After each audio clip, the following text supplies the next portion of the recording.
Welcome to the Black Entrepreneur Experience podcast, inside the business, buzz, and brilliance of Black entrepreneurs. Here is your host, Dr. Frances Richards. What happens in Vegas goes all over the world on Black Entrepreneur Experience, episode number 461.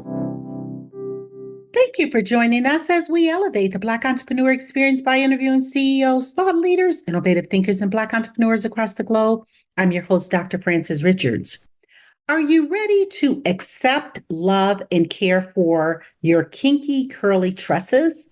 With accidental influencer Renae Williams, the creator of CocoBella Natural. Welcome. Thank you. Hi, nice to be here. I've given our audience such a brief bio. Why don't you fill in the gaps and share with our audience what you'd like them to know about you and CocoBella Natural? Okay, so me personally, Renae, I am a mother. I am a grandmother. I am a person who loves giving back. I am a member of the National Coalition of 100 Black Women, where we advocate on behalf of young women and girls in the area of empowerment, health, and education. I do community service because I believe in giving back. I'm a very good friend. I'm a good listener. And yeah, that's who I am as a person. CocoBella Natural is a natural hair care brand that is on a mission to empower and elevate women, Black women, especially in the areas of self-esteem, self-love, because so many of us are stuck in a place where we don't believe in ourselves. We don't really love ourselves. We're used to having people in our ears telling us who we are, and we've allowed that to be who we are, who we become because what someone else said. So I just want women to be able to take control and take back the power and to not allow people to dictate who they are and how they treat themselves. And I do that through hair because I believe that a woman's self-esteem is directly connected to her hair. And so CocoBella not only sells products in a jar, there's also confidence in that jar when you open it. And so that's my mission as it relates to CocoBella Natural. Renae, how did you get into hair care products? It's an interesting story. So I never, ever had the desire to even be in business, create anything. I was never a DIY person. In 2012, I did the big chop. So I cut off all my hair. I decided to go natural. That was as a result of some medical history, developed really bad fibroid tumors. I had really bad upper respiratory problems. And my physician believed that it was related to the chemicals in the hair products that I was using to do my perms and color and all those things. So I made the decision to stop that and go natural. A lot of women transition, so they grow their hair out. They cut a little bit off at the time. I'm a rebel, so I'm like, I'm not about to do all of that. So I just cut all my hair off down to like a buzz cut. And once I did that, although I was confident that that's what I wanted to do, once I did it, I was in shock because I looked different to me. When I looked in the mirror, I didn't see the old Renae. I saw someone with more pronounced features, and I felt like I wasn't as attractive as I was when I was wearing my hair long and straight. And I felt like there has to be other women who are feeling the same way because sometimes women make a choice to go natural. Sometimes circumstances cause them to go natural. They could have alopecia. They could have, medical issues. Anything can cause them. And I decided that I was going to look for my people. So I started a natural hair support group on Facebook. And I wanted this group to be a place where women could feel safe. For those who had made the decision to go natural, those who were considering it, I wanted them to have a safe space that they can come and talk about the issues. Because when you decide to go natural, not everyone in your circle is going to agree with your decision. There are people who were born a long time ago who would say, when you're going to do something with your hair, because you're wearing it naturally as it comes out of your scalp. And so women were dealing with that. And so within this group, we came together to encourage and inspire each other to stay the course. So years into this group, I had the opportunity to work with a lot of different hair care brands. So they sought me out to promote their products. I was real popular on social media. And so they would send me their products. I would use their products and I would review them. And I would review them in my support group. And so I was able to promote sales or endorse a lot of the brands that were seeking me out. But I only endorse the brands that I have to believe in a brand's story before I believe in their product, if that makes any sense. Like if you're just someone who's throwing stuff together so that they can make dollars, that you're not my person. And not that I don't think that brands should make money, but I just thought that there has to be a deeper meaning there. It can't be just a shallow reason. So I would promote and endorse the brands that I felt connected to their story. And so the noise, the people were saying, you should have your own hair care product. And I was like, no, I'm good. I don't feel like making anything. I'll just buy what I need. And so one day I woke up and I was like, my people, my tribe, these people, they want this. And I want to be able to help. But how do I get started? I'm not a chemist. I don't know anything about, formulating products or any of that things, but I knew enough about hair and I've studied enough about ingredients to know the benefits and what they would do. I just didn't know how to formulate. So I sought the help of a cosmetic chemist who worked with me on how to formulate, how to mix. Like we had Zoom sessions like this and say, Renae, put 8 ounces of this or whatever. And so she worked with me to produce my first product.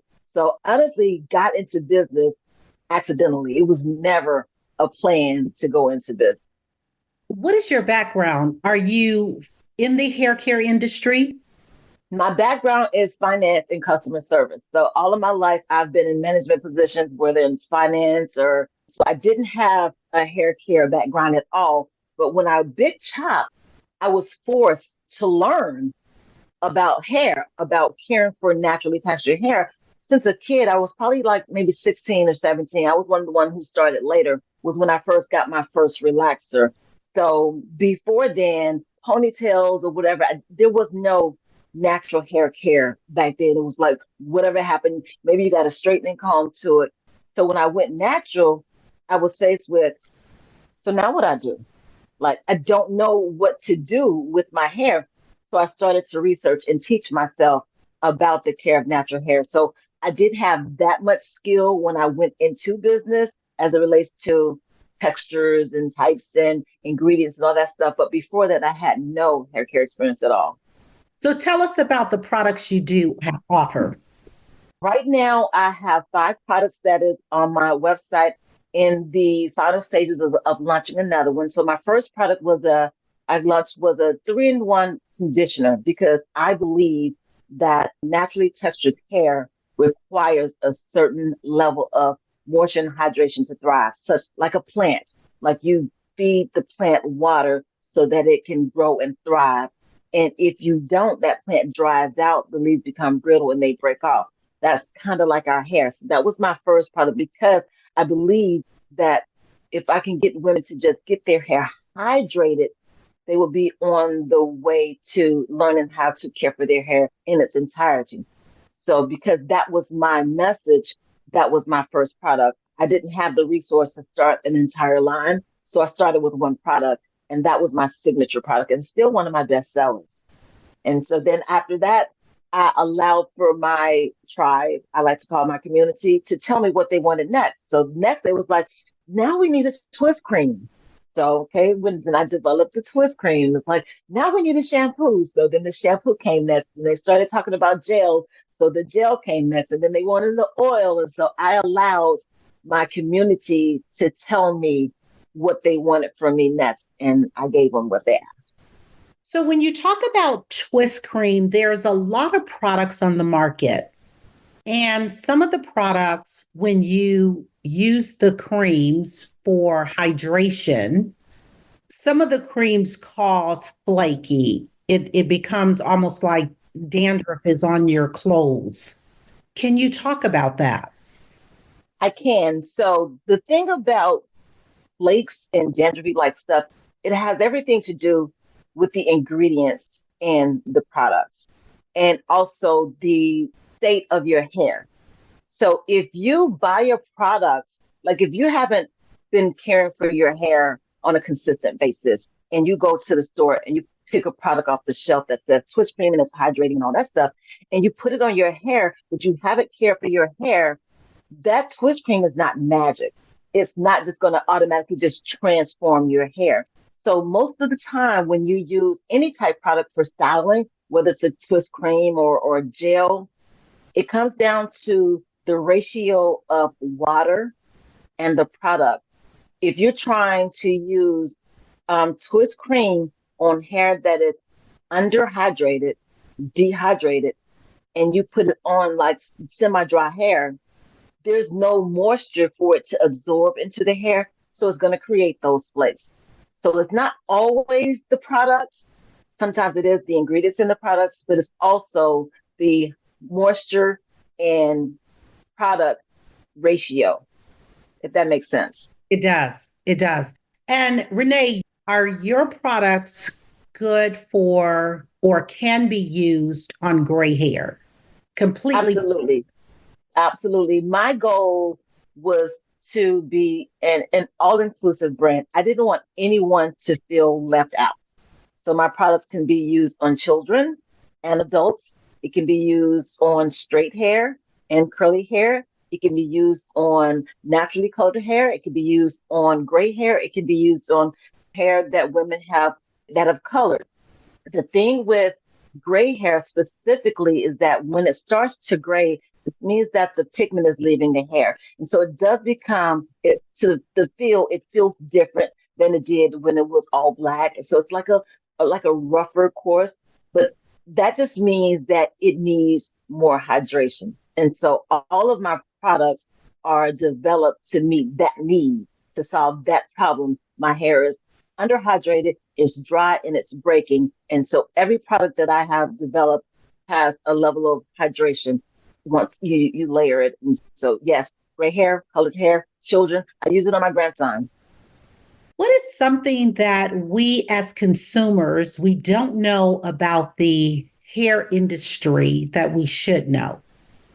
So this is coming from a brand owner. I think what people don't know is that sometimes brand owners market things just so that you can buy it.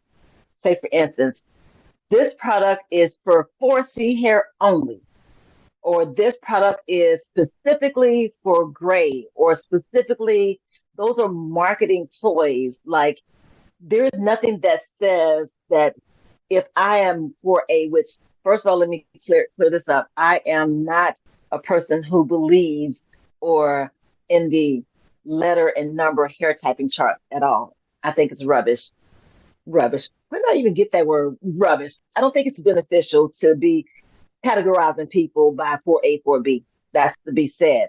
But brand owners, just like myself, they listen to the chitter chatter, and people are saying, well, what can I do with my 4C hair? And it's like, oh, so I can create this product and I can just label it 4C only, and I got sales. Or what can I do about, my gray hair? So they're listening. I mean, because I've listened to the chatter also, but then I also know that for me, integrity matters. And I don't want to just put out a product just to make money. Although as an entrepreneur, I need to pay the bills and keep the lights on.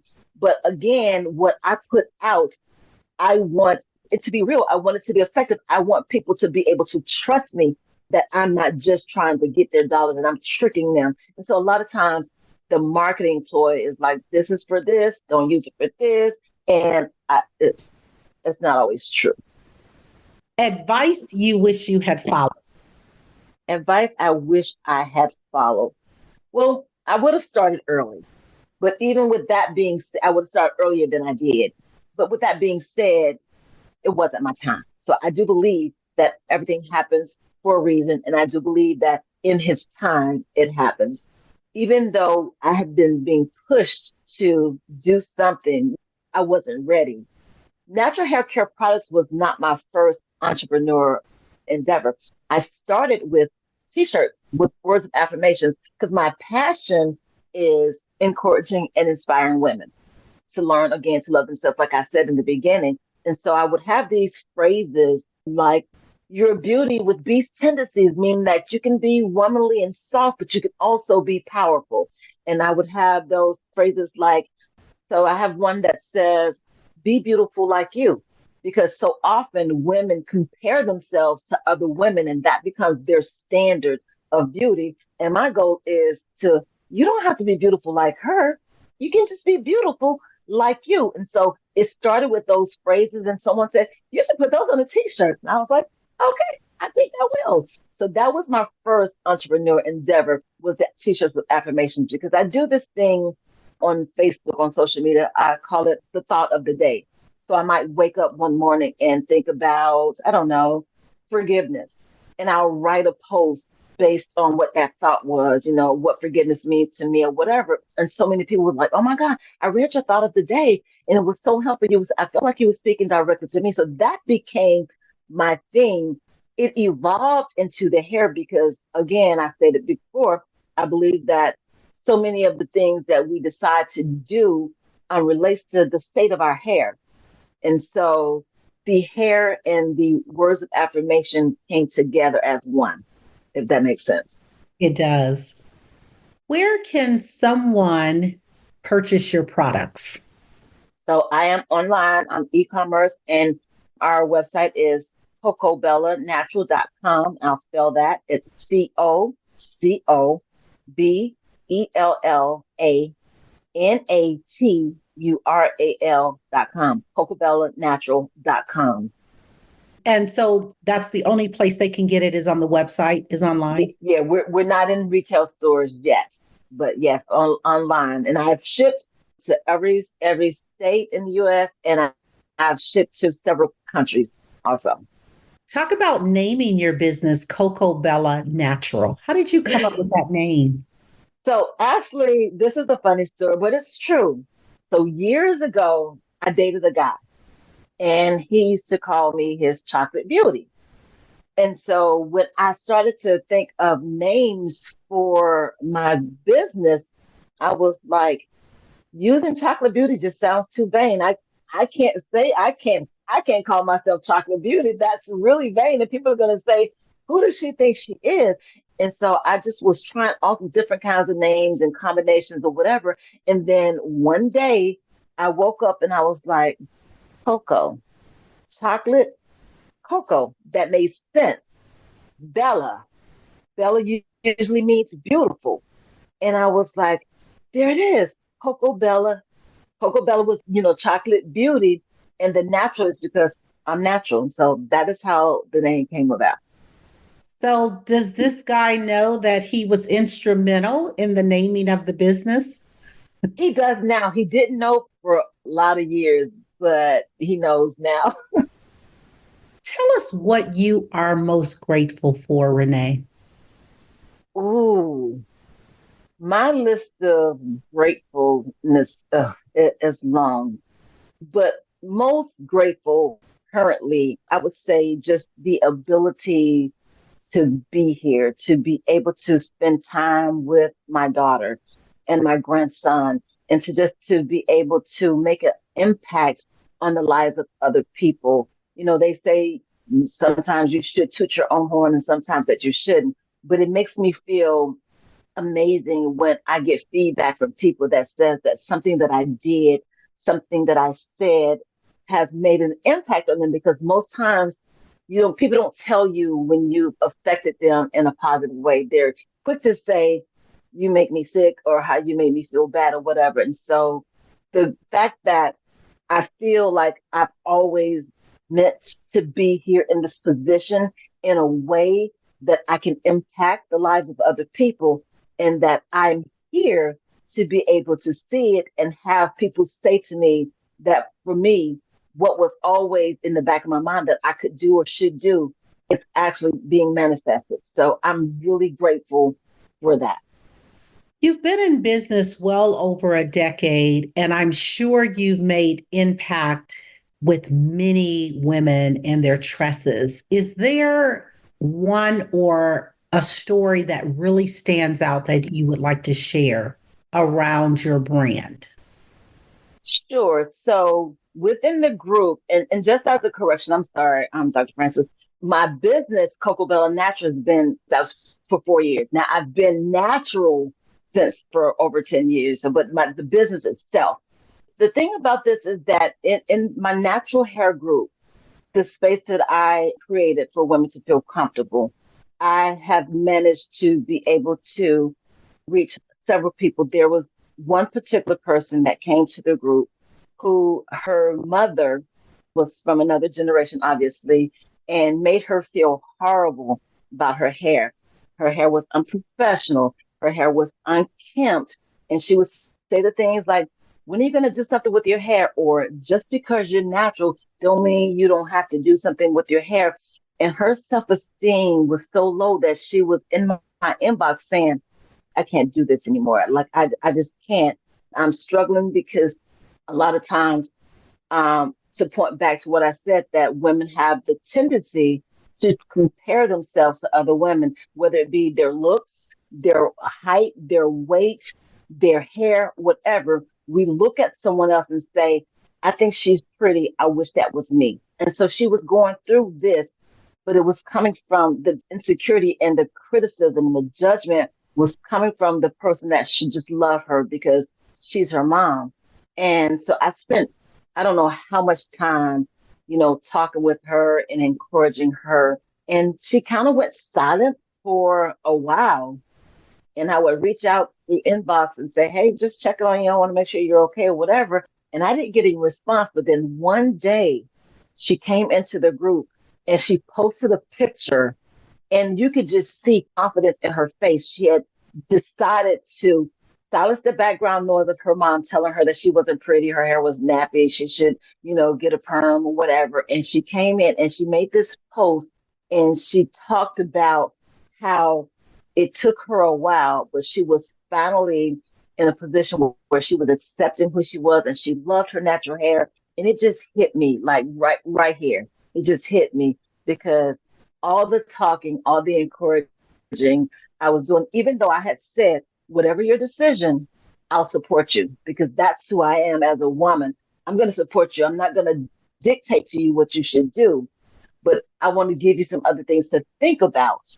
And you need to make the decision for yourself. And when she came back, I was like, yes. So that was one of the things. That is an amazing story. What problem exists in the world today, Renae, that you would like to solve? I would love to be able to teach a class, a seminar, or something on people minding their own business. And I know that sounds weird because why does what I choose for myself affect you so much? Why do you get to decide for me what is beautiful, what is presentable, what is professional? Why do you get to decide that for me? And why is it your business? We have so many outside sources. First of all, women, we have a lot to deal with just being women. Let's just put that out there. But then with all the chitter chatter of people telling you who you are, what you should be doing, how it should be done, when it should be done, I wish I could just solve that problem. To tell people when they wake up in the morning to ask themselves, am I going to mind my own business today? That would just solve so many things for me. And I know that's probably not what you were looking for, but that's where my mind goes. Mind your own business. Leave us alone. Allow us to make the decisions for ourselves. We will live and we will learn, but we don't need anybody else feeding us any other negativity. We got enough stuff in here. We got the checklist of things that we don't like about ourselves, checklist of things that we wish we could change about ourselves. We don't need your input as well. We got enough already on our plate. Just mind your business. Is that too harsh? No, it reminds me of a sermon I heard, and the pastor said, if you spend 6 months figuring out your own business and the last 6 months minding your own business, the year is over and just do rinse and repeat. And so, Absolutely. and I think with social media now and everyone getting into everyone's business, people feel more inclined that you want their unsolicited advice. More inclined, more emboldened, more empowered. Why are you here? Yeah. Renae, what is your zone of genius?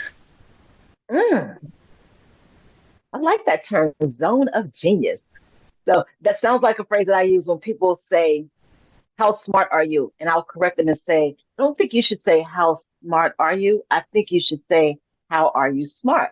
Because we all have our things. Like you could be a genius at mathematics, and I'd be the most ignorant person about math, but I could be a genius with words. So I think the way you said that, zone of genius.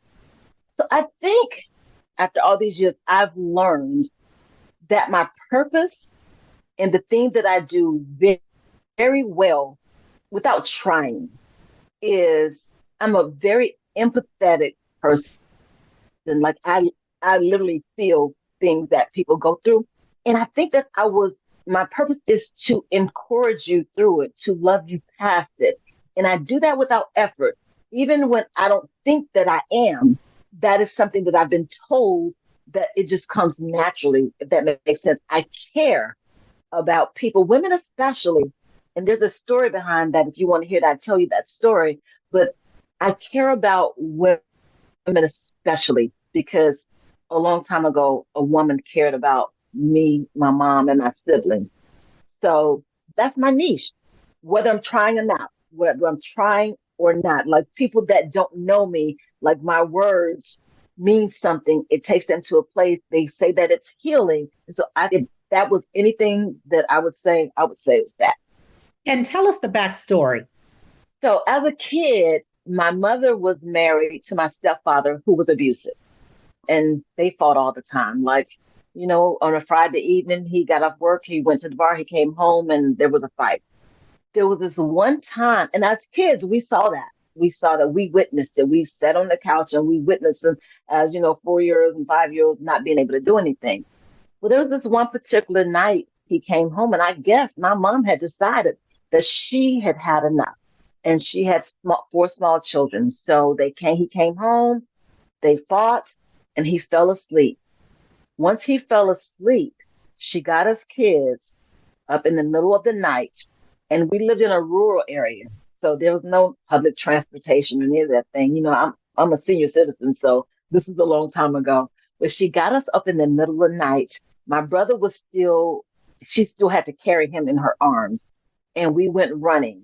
And we ran across what seemed like then was a major highway. When I go back home now, it was just a little street. But back then, it seemed like a major highway. And we ran across the street, and there was this house that was sitting off in the distance. And we ran to that house. My mom knocked on the door, and a lady came out, and she helped us. She brought us in. I don't remember all the specifics, but I know that the next day when I woke up, I was in a new town. We were in a new house, and we had a new life. And I think that stuck to me because a stranger helped my family when we needed it most. And this stranger was not a Black woman. She didn't look like us. When I woke up, we had a new life, and that was a fresh start for our family. And I always remember that. So each time when I see someone that needs help, I instinctively, I want to help. But I believe that seed was planted as that 5, 6-year-old running across the highway. So that's what that's doing. That is a very, very powerful story. Now, did your mother keep in touch with this lady? Do you know, or did your mother ever mention? I don't know. I was so young, I don't remember whether she did or not. And that probably wasn't a conversation she would have had with a 6-year-old, whether she did or not. I don't ever remember seeing that lady again. I don't even remember going back to that town. So I believe that that lady was an angel sent by God to rescue our family. So my mom may have never seen her again. I do know that my mom was grateful, though. That is an amazing story. I want you to have a monologue, and I want you to name this person, living or not.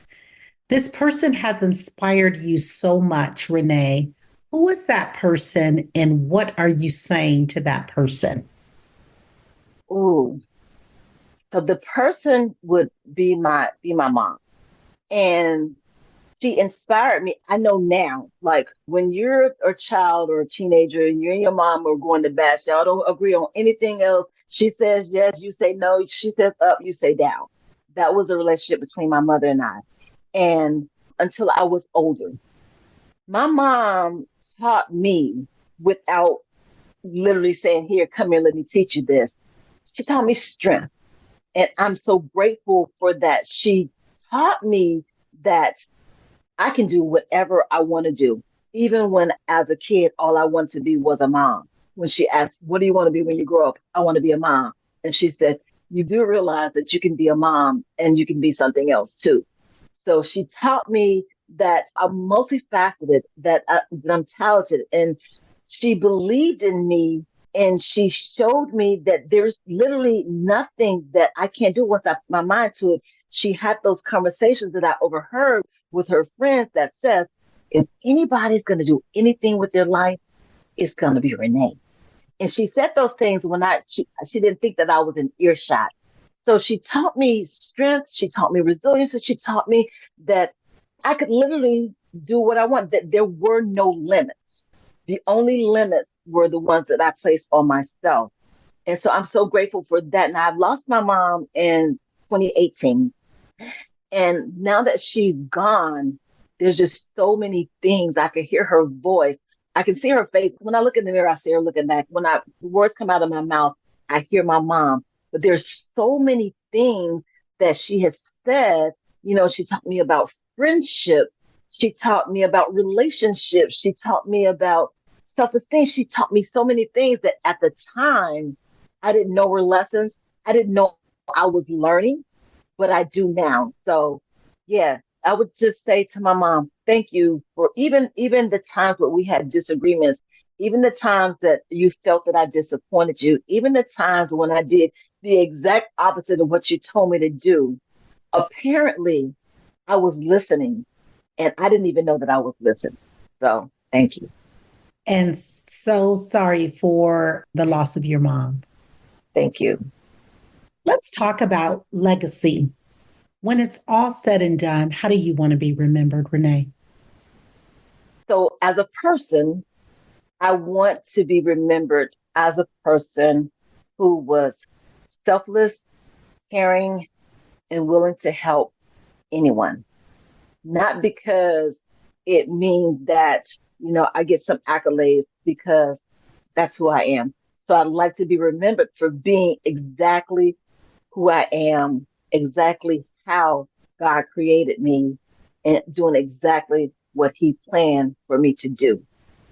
As a business, as CocoBella Natural, my goal in legacy building is to create something that offers generational wealth for my daughter, my grandson, his children, and to come, but to also establish an existence or a presence where when the name CocoBella Natural is mentioned or Renae Williams is mentioned, it's a name where my family can smile and be proud and say, that was my Mima, or that was my great grandma, that was my mom. So that's the kind of legacy I want to leave for myself and for my business. Let's talk about self-care and entrepreneurship. What does that look like for you? So that depends. So self-care, it can be something different each time that I feel like I need it.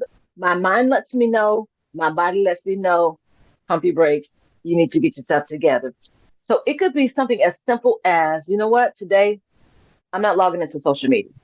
I'm going to sit in my bed. I'm going to turn the TV on just for company because I very rarely watch TV, but I'm going to turn it on just for company and I'm going to do absolutely nothing. I'm going to probably stay in my pajamas. I might not even shower that day. Stay in my pajamas. I'm going to eat chips in bed. I don't care if the crumbs get on the sheet. So that might be a self-care day for me. For me, self-care is whatever it is that you need to do or not do for yourself to soothe you. And so it might be that. It might be just sitting on the couch, watching cartoons with my grandson. It just depends on what I need in that moment. And typically that is how I choose what self-care is. So it doesn't necessarily mean that I need to go and get a facial or a pedicure or a manicure. That I mean, that's good self-care. But self-care, you don't really have to spend money to care for yourself. You can just make a decision that, you know what, I'm gonna just chill right here. I'm not gonna do anything else. I'm just gonna be. About mental wellness and entrepreneurship. So I think that as an entrepreneur, you're wearing a million and one hats, especially when you're a solopreneur. I'm a solopreneur. So you're wearing many hats. You definitely need a support system. I am what people like to call the strong friend, but sometimes the strong friend needs to be checked on too. So you have to surround yourself with people who can fill out. Because one thing about an entrepreneur is that, or a strong friend, they're not going to ask for help. And even when you say, do you need anything? We're going to say, no, girl, I got it. You need to be in a circle of people who can recognize your no, girl, I got it, and realize that you need them because we're not going to ask. And so, as for that circle being there, you also have to take the responsibility yourself to sometimes say, hey, today's not a good day. I just need to chat. I'm on a call and we're just going to just talk. Nothing is particular, nothing specific, just to talk because sometimes you need that outlet. Because we spend a lot of time just with our heads down, formulating, creating, packaging, doing all of the things that we don't have, we don't necessarily make enough time for our friends. And sometimes you just got to reach out. So for me, I do have a couple of people that I feel comfortable with that not going to judge me because that's the thing. You don't share with a lot of people because not everybody is happy for you. Not everybody is rooting for you. So although they are there with you, they're not there for you, if that makes sense. And so you have to have that circle of people that you can be vulnerable with to say, I don't know why, but I feel so sad today. I want to cry, but I can't put my finger on why I want to cry. So you need to have that. And that's how you keep your emotional well-being intact. Renae, if you conducted this interview, what is the one question you would have asked yourself? I want you to ask the question and answer it. I think that I would ask myself, if you had it to do all over again, would you do it? And would you do it the same way that you did it this time?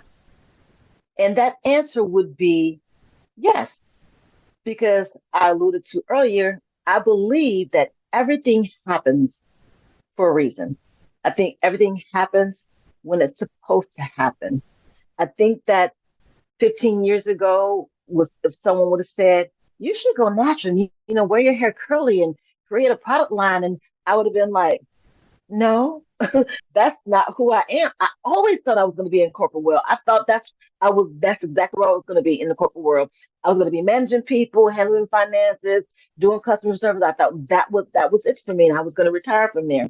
But everything that I have gone through from the time that I made the decision to chop all my hair off until now, it was all designed for me to be exactly where I am.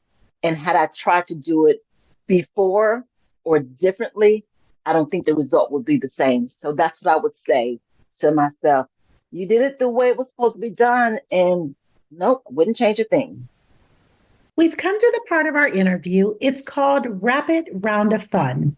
I'm going to ask you a series of questions, and I'd like you to give me very quick answers. If there's something you desire not to answer, say pass. Are you ready for the rapid round of fun? I am. Your first job.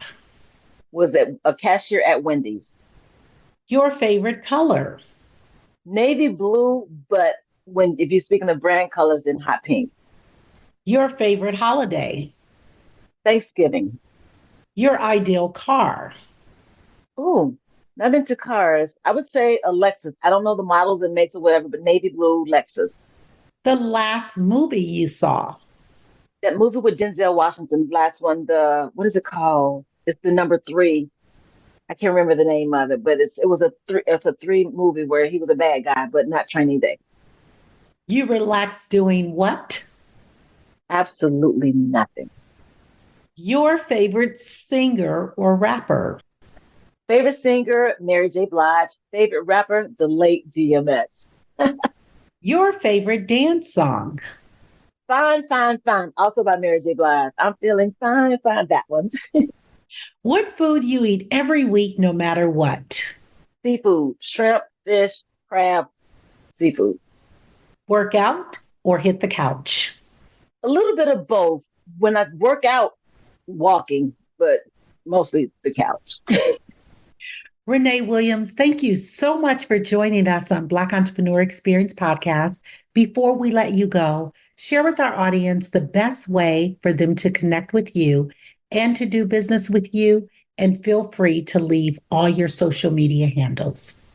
Perfect. So I can be found, my company can be found, my products on CocoBellaNatural.com, and I'll spell that CocoBellanatural.com. You'll find my ebook, you'll find all my products, and you'll also find some t-shirts there. You can follow me on all of my social media. I am at CocoBella62 on Instagram, on TikTok, on Pinterest, on Facebook, on Threads. I don't do Twitter. Yeah, you can find me at CocoBella62 everywhere. Thank you, Renae. That's a wrap. Thank you for listening and subscribing to Black Entrepreneur Experience. We would love for you to leave a review and rating on iTunes and share with your friends. For show notes and more episodes, go to www.beepodcast.com. Join us next Wednesday, and remember, green is the new black. So keep your bank accounts and your business in the black.